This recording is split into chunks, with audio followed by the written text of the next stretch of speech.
Esta semana, México no solo respondió, devolvió la pregunta. Mientras Estados Unidos insiste hablar de crimen organizado, cárteles, terrorismo, migración, seguridad fronteriza, Claudia Sheinbaum hizo algo políticamente muy potente. Volteó al espejo y preguntó, ¿quién está haciendo acuerdos con el crimen organizado?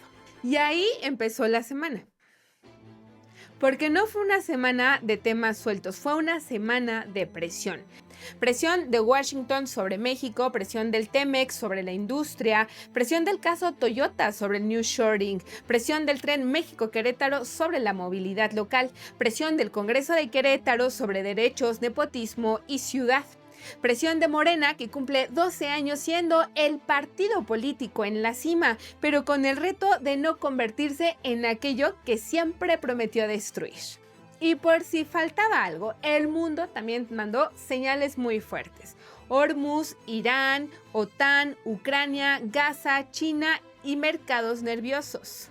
Esto es la primera del Lip Multimedios. Dale like y comparte este episodio, porque aquí no venimos a repetir el ruido, venimos a entender quién mueve el tablero cuando todos están mirando hacia otro lado.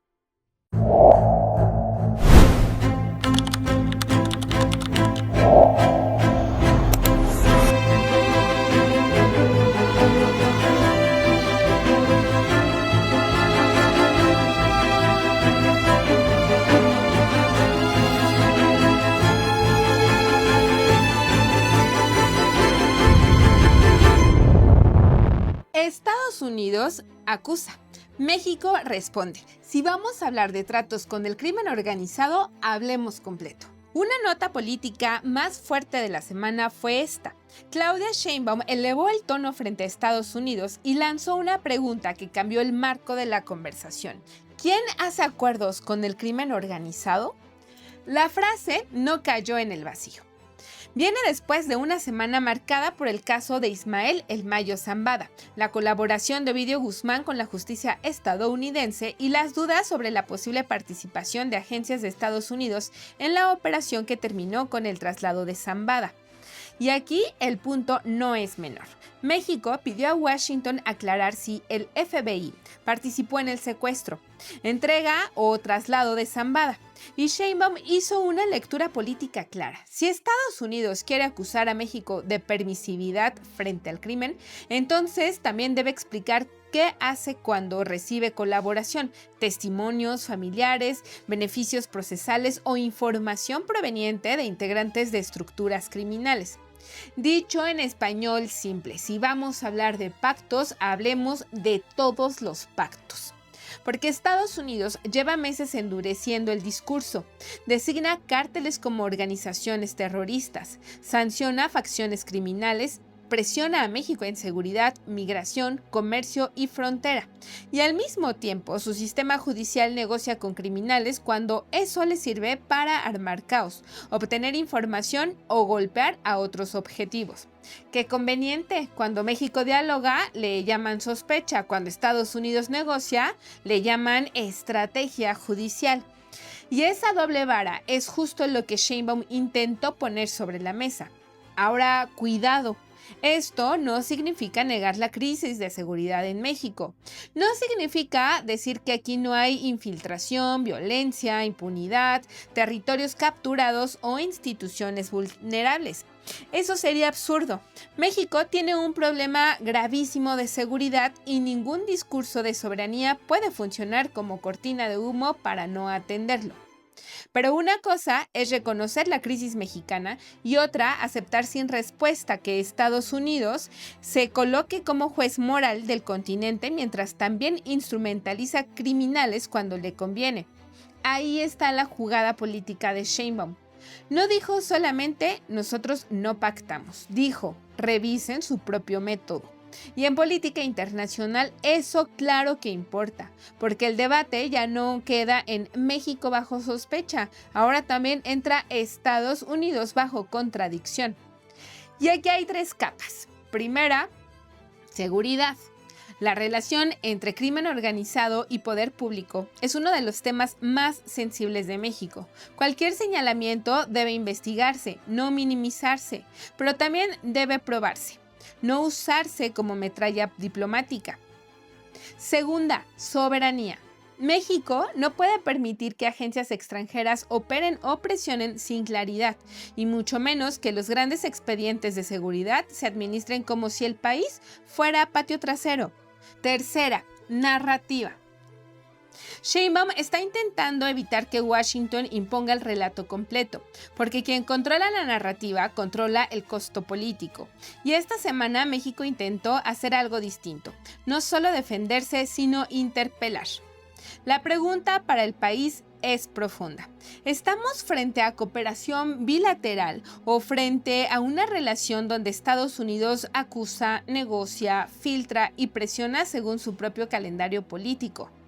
Porque si la colaboración sirve para combatir el crimen, bienvenida. Pero si la colaboración se vuelve subordinación, entonces México tiene que poner límites. Quiero leerte. México debe endurecer más su postura frente a Estados Unidos en temas de seguridad o debe cuidar la cooperación, aunque haya contradicciones. Deja tu comentario porque esta conversación no se puede resolver con una frase ni con patriotismo de ocasión. TEMEC, Toyota y aranceles, la soberanía económica bajo presión. El problema no es solo Toyota, el problema es el mensaje. Si el TEMEC se vuelve incertidumbre anual, la industria empieza a calcular destino. La segunda gran nota de la semana fue económica. Estados Unidos no quiso extender el tratado en sus términos actuales y empujó una revisión anual que vuelve más incierta la planeación industrial. Y aquí entra el caso Toyota. El traslado gradual de parte de la producción de la Tacoma desde Baja California hacia Texas encendió una alerta, porque no estamos hablando solamente de una planta, una línea de producción o una decisión corporativa. Estamos hablando de un mensaje. Si las empresas empiezan a comportarse como si el TEMEC ya no garantizara estabilidad de largo plazo, entonces México enfrenta un problema mucho más grande que una mudanza industrial. En teoría, México tiene todo para ser una potencia del nearshoring. Tiene ubicación estratégica, tiene experiencia manufacturera, tiene mano de obra especializada, tiene conexión con Estados Unidos, tiene estados industriales fuertes, por supuesto, como Querétaro, Guanajuato, Nuevo León, Coahuila, Chihuahua y Baja California. Pero hay algo que ningún país puede improvisar: certidumbre. Y el nearshoring no solo se construye con discursos bonitos, renders de parques industriales y fotos cortando listones. Se construye con energía, agua, seguridad, carreteras, reglas claras y tratados confiables. El problema es que si el TEMEC se convierte en una negociación política anual, México gana atractivo productivo, pero pierde estabilidad institucional. Y eso es una mezcla peligrosísima, porque una empresa no decide invertir miles de millones de dólares pensando en el próximo año electoral de Estados Unidos. Decide pensando en una década, en 2 décadas, en estabilidad. Y si Washington convierte cada revisión en herramienta de presión, el tratado deja de ser piso firme y se vuelve alfombra que pueden jalar cuando convenga. Esto pega especialmente a estados como Querétaro, porque Querétaro se vende como estado industrial, moderno, competitivo, conectado al mundo. Pero si el entorno comercial se vuelve incierto, el discurso local de inversión empieza a depender de una mesa de negociación fuera de México. Ese es el punto. México puede celebrar que está en el top de atracción de inversión extranjera, pero esa inversión solo se convierte en desarrollo real si hay reglas que permitan planear a largo plazo. De lo contrario, la inversión llega, especula, mide riesgo, se mueve o se va. Y entonces el país termina compitiendo no por desarrollo, sino por sobrevivir a la incertidumbre. Sheinbaum y Marcelo Ebrard tienen aquí una prueba enorme: defender el TEMEC sin entregarse, cuidar la integración sin parecer subordinados, negociar con firmeza sin regalarle a Trump un espectáculo de crisis. Porque en Norteamérica la integración existe, pero la igualdad todavía está en disputa. Comenta, ¿es el caso Toyota una señal aislada o una alerta real para el nearshoring en México? Y si este análisis te sirve, da like y comparte este episodio con alguien que crea que el TEMEC es solo tema de economistas. El tren México-Querétaro es una obra nacional, pero el costo inmediato lo está pagando la ciudad. Tráfico, cierres, escuelas virtuales y paciencia ciudadana al límite. Vamos a Querétaro, porque el tema local más fuerte de la semana fue la movilidad. Y no cualquier movilidad, la movilidad atravesada por una obra nacional. El tren México-Querétaro volvió al centro de la conversación por los trabajos en Bernardo Quintana, los cierres parciales, los operativos viales y las afectaciones que ya obligaron incluso a que 39 escuelas migraran a clases virtuales para reducir el impacto en la zona. Y aquí hay que decirlo con claridad. El tren puede ser una obra necesaria, puede representar conectividad, modernización, transporte ferroviario, integración regional y una promesa largamente esperada.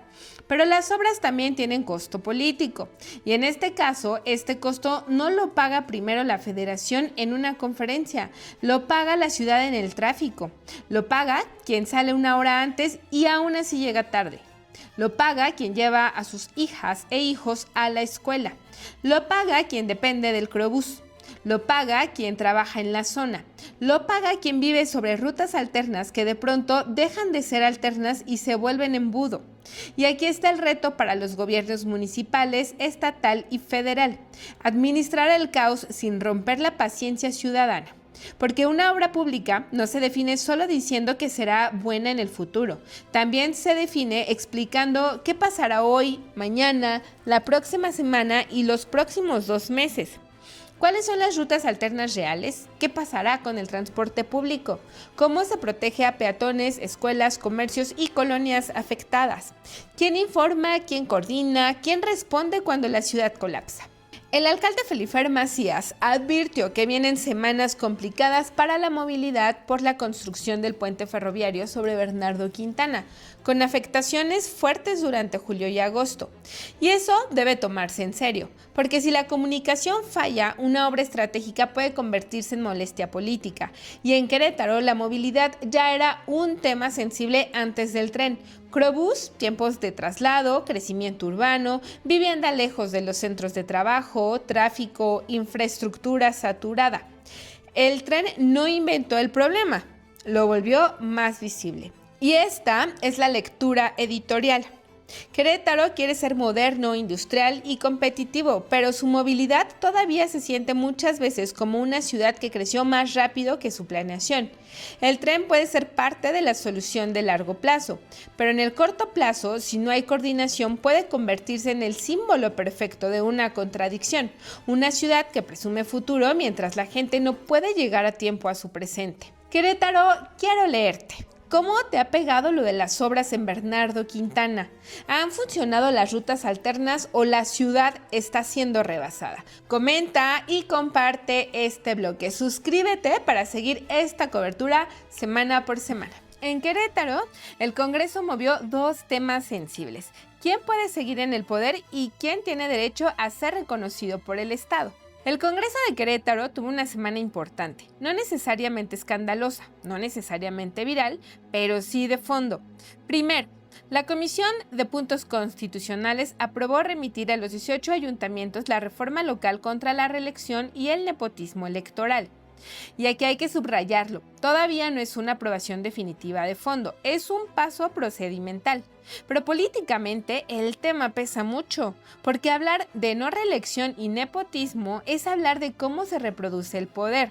Es hablar de familias políticas, de grupos que se heredan cargos, de municipios donde los apellidos pesan más que los proyectos, de estructuras que llaman experiencia a lo que muchas veces es control territorial. Si los ayuntamientos avanzan, esta reforma puede convertirse en una bandera anti-cacicazgos, pero también puede incomodar a quienes han aprendido a administrar la política local como si fuera un patrimonio familiar.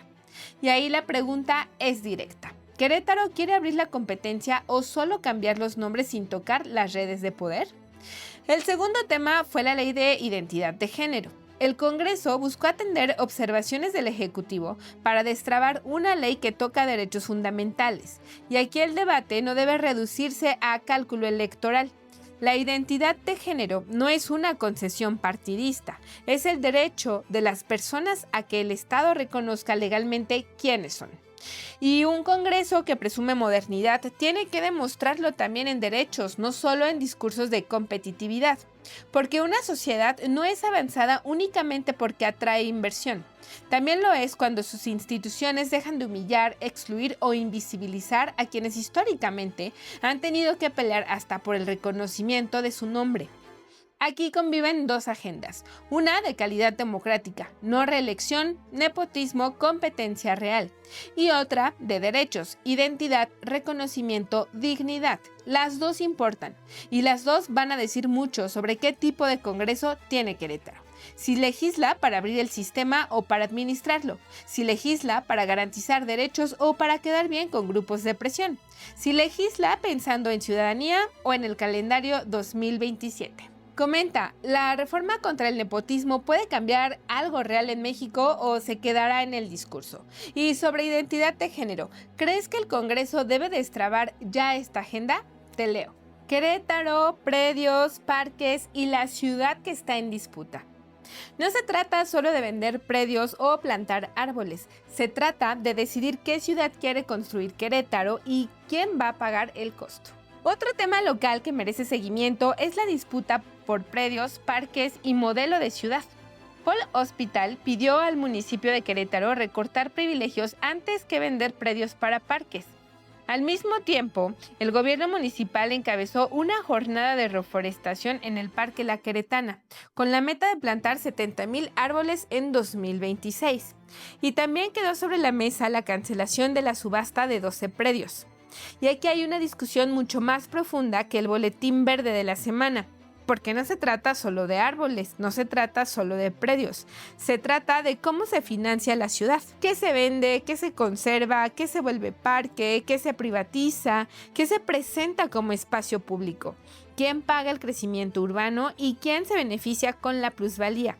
Querétaro vive una presión urbana enorme, crecimiento inmobiliario, vivienda cada vez más cara, colonias alejadas, tráfico, falta de agua, necesidad de parques y una ciudadanía que empieza a preguntar con más fuerza, ¿para quién se está planeando la ciudad? La oposición puede usar este tema para hablar de privilegios, opacidad o mala planeación. El municipio intentará responder con reforestación, obra verde y espacio público. Pero la pregunta seria está en medio. ¿Querétaro está construyendo ciudad o solo administrando parches urbanos? Porque sembrar árboles importa, claro que importa, pero también importa saber si hay presupuesto, mantenimiento, agua, planeación, conectividad y justicia territorial. Un parque no debe ser solo foto de campaña, un parque debe ser política pública.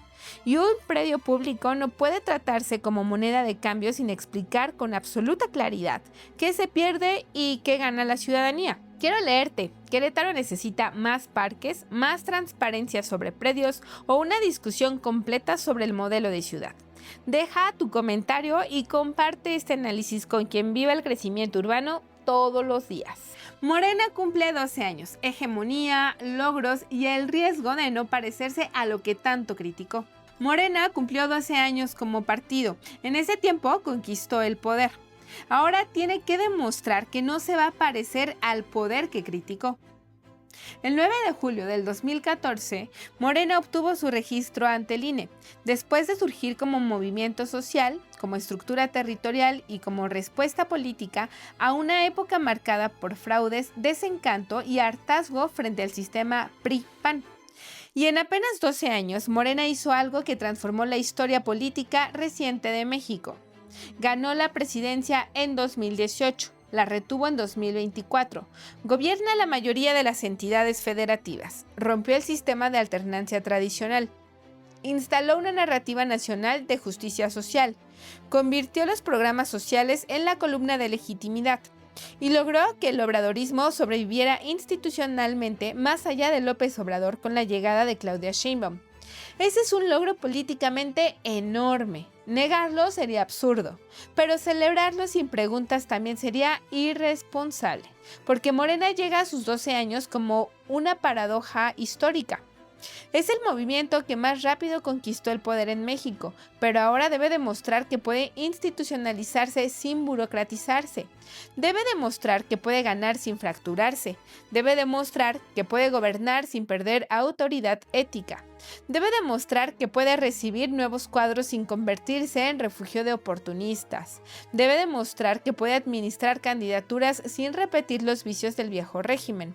Porque el gran adversario de Morena ya no es necesariamente el PRI, el PAN o Movimiento Ciudadano. El gran adversario de Morena puede ser su propio tamaño, su propia comodidad, sus propias tribus, sus propios reciclajes, su propia tentación de justificar lo que antes denunciaba. Y aquí hay una frase que debe pesarle al partido. El poder transforma a quienes prometen transformarlo. Morena nació diciendo que el poder solo tiene sentido si se pone al servicio de los demás. Bien, ahora la pregunta es si todas y todos los que llegan bajo sus siglas entienden eso o si solo vieron una escalera. Porque una cosa es movimiento, otra cosa es partido, otra cosa es gobierno y otra muy distinta es hegemonía. Cuando un partido llega a la hegemonía ya no basta con ganar elecciones, tiene que construir reglas, tiene que sancionar abusos, tiene que cuidar perfiles, tiene que evitar que el oportunismo se disfrace de lealtad y tiene que aceptar críticas sin llamar traición a cualquier pregunta incómoda. Hacia 2027, Morena enfrentará una prueba mayor, convertir hegemonía en gobernabilidad. Y eso implica algo muy difícil, conservar alma de movimiento sin actuar como maquinaria ciega. A 12 años de su registro, ¿Morena sigue siendo movimiento de transformación o ya funciona como partido tradicional? Da like, suscríbete y comparte este bloque si crees que el poder también debe ser cuestionado cuando viene del lado que uno apoya. Seguridad y migración, dos frentes que presionan a México. México enfrenta dos preguntas duras. ¿Qué hacer cuando policías municipales son rebasadas y cómo defender a mexicanas y mexicanos en un Estados Unidos cada vez más agresivo? Esta semana la agenda de seguridad interior volvió a mirar hacia Michoacán. La discusión fue fuerte. ¿Qué hacer cuando las policías municipales ya no pueden garantizar seguridad o están presionadas, infiltradas o capturadas por intereses criminales? Se habló de desaparecer o reestructurar policías municipales en zonas donde el crimen organizado ha rebasado al Estado local. Y aquí no hay respuesta sencilla. Si desapareces policías municipales, estás aceptando que el Estado local fue rebasado. Pero si las mantienes sin una reforma profunda, puedes estar normalizando la infiltración. México está atrapado entre dos fracasos, municipios vulnerables y centralización insuficiente. Porque tampoco basta con decir que lo resuelva la federación. La seguridad se vive en lo local, en la calle, en la colonia, en el mercado, en la carretera, en el municipio donde la patrulla puede ser protección o amenaza, dependiendo de quién lo controle. Este debate no puede resolverse con frases de campaña. Necesita diagnóstico serio, depuración, controles, salarios dignos, inteligencia, coordinación y una pregunta que incomoda a todos los niveles de gobierno. ¿Quién está protegiendo realmente a la ciudadanía? Y al mismo tiempo, México enfrenta otro frente, la defensa de migrantes mexicanos y mexicanas en Estados Unidos. Redadas, detenciones, abusos y una política migratoria cada vez más usada como herramienta electoral por Trump. Para Sheinbaum, este tema tiene un peso enorme, porque defender a mexicanas y mexicanos en Estados Unidos permite hablar de soberanía, derechos humanos e identidad nacional sin romper por completo con Washington. Pero también exige resultados. No basta decir no están solas o solos. Hay que demostrarlo con defensa consular, asistencia legal, comunicación clara y presión diplomática. Porque cada migrante detenida o detenido no es solo un expediente, es una familia, son infancias, es una remesa, es una historia de trabajo, es una vida atravesada por dos países que muchas veces se benefician de su esfuerzo, pero discuten su existencia como si fuera problema administrativo. Aquí se juntan seguridad y migración, dos temas que Estados Unidos usa para presionar a México. Y dos temas donde México necesita firmeza, no solo discurso. Quiero leerte. México debe concentrar más la seguridad en sus fuerzas estatales o federales o fortalecer de verdad a los municipios. ¿Y qué tanto crees que el gobierno mexicano está defendiendo a nuestras y nuestros migrantes en Estados Unidos?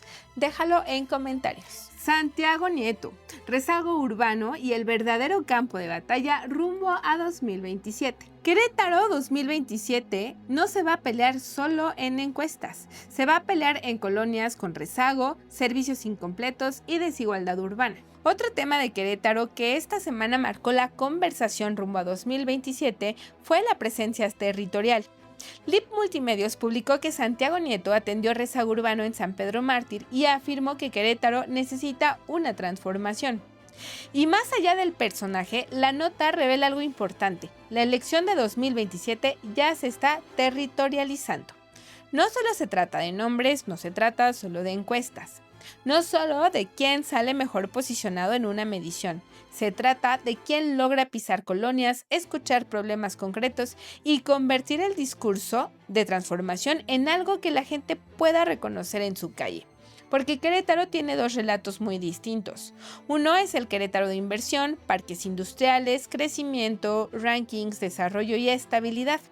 Y el otro es el Querétaro de colonias con rezago, transporte difícil, servicios incompletos, vivienda cara, inseguridad cotidiana y desigualdad urbana. Y 2027 se va a jugar justo en el cruce de esos dos relatos.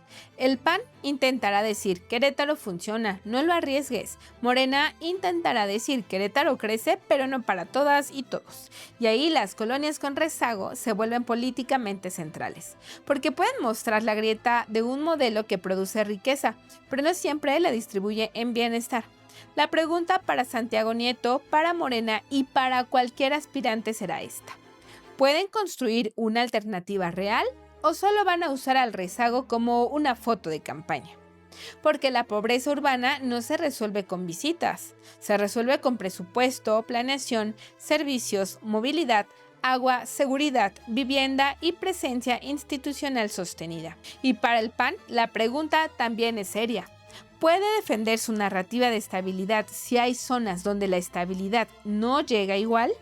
Ahí está el verdadero campo de batalla, no en el salón elegante donde se anuncian inversiones, sino en la colonia donde la gente pregunta cuándo le toca vivir el desarrollo que tanto presume el Estado. Querétaro, quiero leerte. ¿En tu colonia se siente el crecimiento del Estado o solo se ven discursos? Comenta, comparte este bloque y suscríbete para seguir la ruta 2027 con lupa local. Agenda geopolítica: Irán, OTAN, China, Gaza y el mundo como poder blando.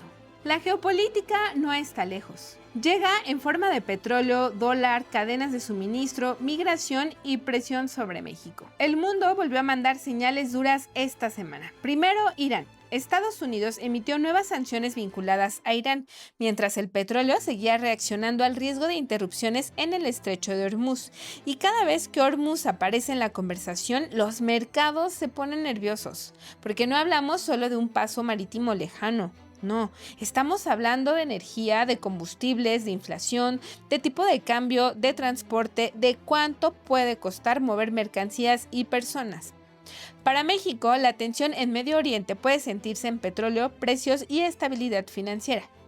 Luego está la OTAN. La cumbre en Ankara estuvo marcada por la presión de Trump sobre el gasto militar europeo, la guerra en Ucrania y la relación con Rusia. Europa bajo presión, Estados Unidos más transaccional, Ucrania en una posición vulnerable y un mundo donde la seguridad vuelve a costar cada vez más. En Asia, 14 países y la Unión Europea reafirmaron que las reclamaciones marítimas de China en el Mar del Sur de China no tienen base legal, retomando el fallo arbitral de 2016. China rechazó el posicionamiento. Y esto importa para México, porque las tensiones en Asia pueden afectar cadenas de suministro, comercio transpacífico y la relación estructural entre Estados Unidos y China. En Gaza siguieron los ataques israelíes mientras continuaban las conversaciones en El Cairo para una segunda fase del plan de tregua impulsado por Trump. Si las conversaciones fracasan, Gaza volverá a dominar la conversación humanitaria internacional, y si avanzan, Trump intentará capitalizarlo como victoria diplomática. Y finalmente, el Mundial. Sí, el Mundial también es geopolítica, no solo deporte. Durante esta semana se documentó cómo Trump intervino simultáneamente en temas de FIFA, OTAN e Irán. Eso demuestra una política exterior hiperpersonalizada, mediática y de presión directa. El Mundial dejó de ser solo fútbol. Es escaparate de poder blando, es diplomacia, es seguridad, es imagen internacional, es narrativa. Y para México, que vive el Mundial como anfitrión y como país bajo presión de Estados Unidos, esto importa muchísimo, porque el deporte también ordena conversaciones de poder. Comenta si quieres un episodio especial sobre geopolítica y México, Irán, petróleo, Trump, China, FIFA y Temec, porque el mundo se mueve y México no está mirando desde la grada. Ambiente financiero. México, petróleo, bolsa, Temec y TV Azteca. México llega con estabilidad relativa, pero el mercado está leyendo 3 focos amarillos: Temec, petróleo y deuda corporativa. Cerramos con el ambiente financiero de la semana. Primero, el peso. México llegó con una posición relativamente sólida frente al dólar, alrededor de 17.48 pesos, con proyecciones cercanas a 17.78 hacia 12 meses. Eso muestra fortaleza relativa, pero no blindaje. Durante la semana, el deterioro del ánimo global por Irán golpeó activos latinoamericanos y el peso mexicano retrocedió alrededor de 0.2% en ese contexto. No es una caída dramática, pero sí es una señal. El peso sigue fuerte, pero se mueve cuando el mundo se pone nervioso. Segundo, petróleo. El Brent cerró alrededor de $76 y el WTI en $71, con ganancias semanales relevantes por el riesgo en Medio Oriente. El petróleo esta semana fue geopolíticamente convertida en precios. Si sube, México puede tener más ingresos petroleros, pero también enfrenta presión en combustible e inflación. Si baja, puede aliviar costos, pero afecta ingresos y expectativas. Otra vez, no hay noticia completamente limpia. Tercero, Bolsa Mexicana. No hay un cierre exacto confiable del IPC para el viernes 10 de julio en fuentes abiertas del informe, y no vamos a inventar cifras. Lo serio es decir esto: el mercado mexicano se movió con cautela, no con euforia. Temec, petróleo, tasas y riesgo global hicieron que México se leyera como un país atractivo por estabilidad relativa, pero vulnerable a decisiones de Washington. Cuarto, inversión y Temec. México puede estar en el top de inversión extranjera, pero si la revisión anual del trato eleva el riesgo político, los mercados van a castigar más la incertidumbre que los datos bonitos. El nearshoring necesita reglas, no solo discursos. Y quinto, el caso TV Azteca. La entrada de TV Azteca en concurso mercantil conecta con deuda corporativa, confianza empresarial y exposición financiera de grandes grupos mexicanos. No es un tema macro como el dólar o el petróleo, pero sí es una señal del ambiente corporativo. Los mercados están mirando endeudamiento, capacidad de refinanciamiento y salud financiera de empresas mexicanas. Y aquí la lectura general es clara: México no está en crisis financiera, pero tampoco está en modo fiesta. Está en estabilidad vigilada, y esa estabilidad depende de decisiones que van desde Banxico hasta Washington, desde Hormuz hasta el Temec, desde el petróleo hasta la deuda de grandes empresas. Comenta, ¿tú sientes estabilidad económica o incertidumbre en tu bolsillo, negocio o trabajo? Da like, suscríbete y comparte este análisis si quieres economía explicada sin tecnicismos, pero con colmillo. Esta semana, México dejó una conclusión muy clara. México está bajo presión. Presión de Estados Unidos en seguridad, presión del Temec en la industria, presión del tren en la movilidad queretana, presión del Congreso para decidir si legisla derechos o administra cálculos, presión sobre Morena, que cumple 12 años como partido y ahora debe demostrar que puede gobernar sin parecerse al viejo régimen, presión del mundo: Irán, OTAN, China, Gaza, petróleo y mercados. Pero también hubo algo más: México empezó a responder. Sheinbaum no solo negó acusaciones, cambió la pregunta. Querétaro no solo habla de crecimiento, ahora la ciudadanía pregunta si ese crecimiento se siente. Y el país no solo presume inversión, también empieza a ver que sin incertidumbre el nearshoring puede quedarse en promesa. Por eso hacemos la primera, porque la noticia no es solo lo que pasó. La noticia también es quién gana, quién presiona, quién calla y quién quiere que no hagamos preguntas. Si este episodio te sirvió, dale like, suscríbete y compártelo y déjanos tu lectura en comentarios. Yo soy Daniela Altamirano y esto fue la primera semanal de LIP Multimedios. Aquí no venimos a cerrar la semana, venimos a abrir la conversación. Nos vemos, nos leemos y recuerda hacer clic en www.lipmultimedios.tv.